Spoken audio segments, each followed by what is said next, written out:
भगीरथ जी बोले फिर गंगा सही कह रही है कि मेरा वेग कोई नहीं झेल सकता। आप नहीं झेलेंगे तो कौन झेलेगा? शंकर भगवान कहते हैं गंगा को जाकर कह दो कि उसको हाथ में झेलने की जरूरत ही नहीं पड़ेगी, उसको तो मेरे बाल ही काफी हैं झेलने के लिए। केवल मेरा केश, केवल मेरे बाल गंगा को झेलने के लिए काफी है।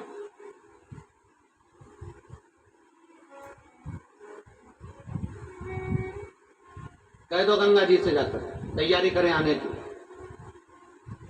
आप उनका आदर नहीं करेंगे, सम्मान नहीं करेंगे। शंकर जी कहते हैं गंगा का सम्मान मेरे केश में आएगी तो खुद हो जाएगा।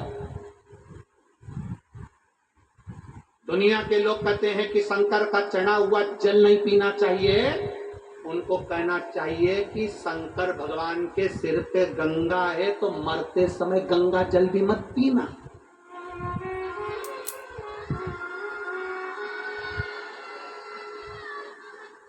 शंकर के सिर पर गंगा है।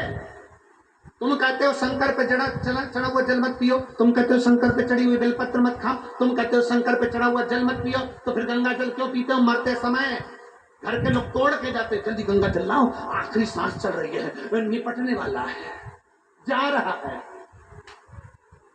ये श्राद्ध भी हमको ज्ञान देते हैं कि जिंदा हो जब तक अपने मोबाइल की डीपी बदलते रहो,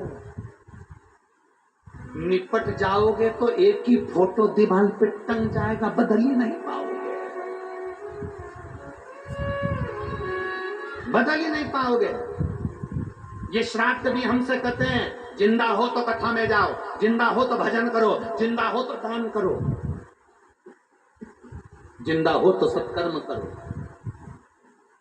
जिंदा हो तो कीर्तन करो, कुछ पुण्य कर लो, कुछ तुमसे बन जाए, दान पुण्य संकीर्तन स्मरण भजन कीर्तन जो बन जाए वो कर लो, जिंदा हो। मरने के बाद तो इतना बड़ा फोटो सबके टंगेंगे, इतना बड़ा फोटो सबका टंग जाता है।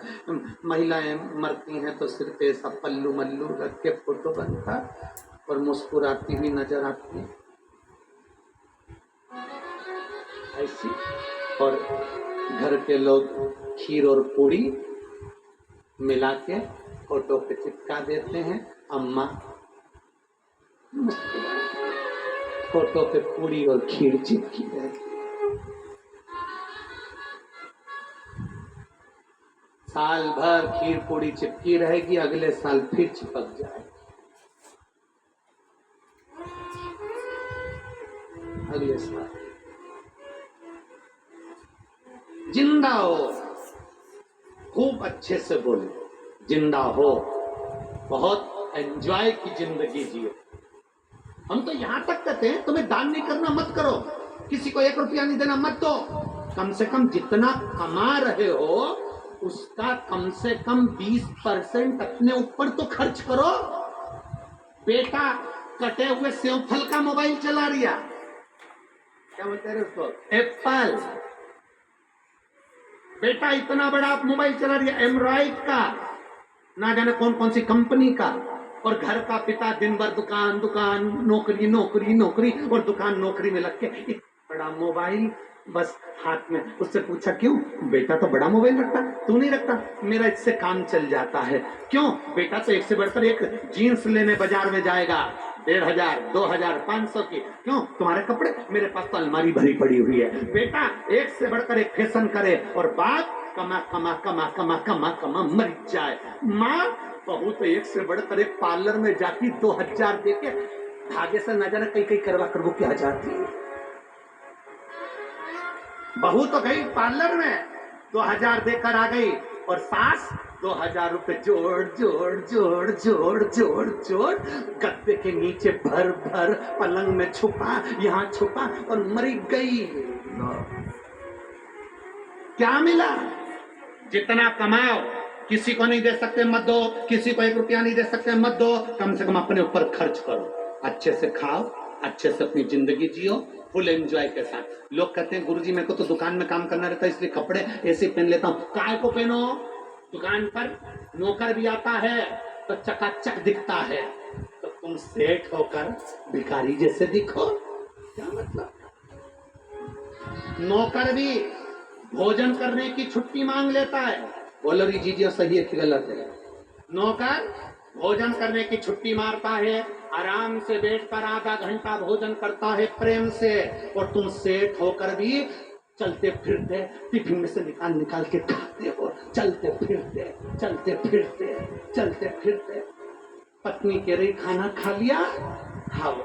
नौकर घर पे जाके गरम रोटी खाता है, और जो कमार या सेठ बनकर वो टिफिन में सवेरे 9 बजे की बनी हुई रोटी दोपहर में 2 बजे मुंडे में खारा पानी निकल निकल कर। किसके लिए खा रहे हो? अपना अपने ऊपर खर्च करो, मत दो किसी को, नहीं देना है बिल्कुल मत दो, 1 रुपया मत दो, पर अपने ऊपर खर्च करो, नहीं तो एक दिन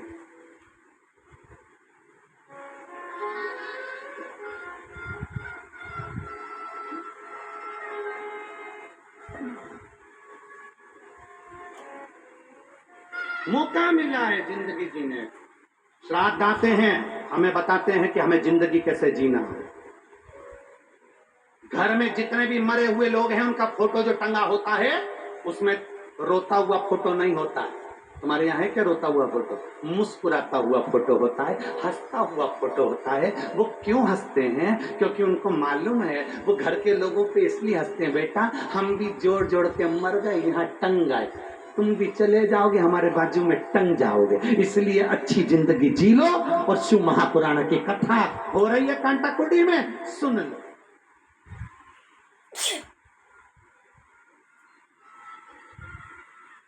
धमतरी से कथा सुनने के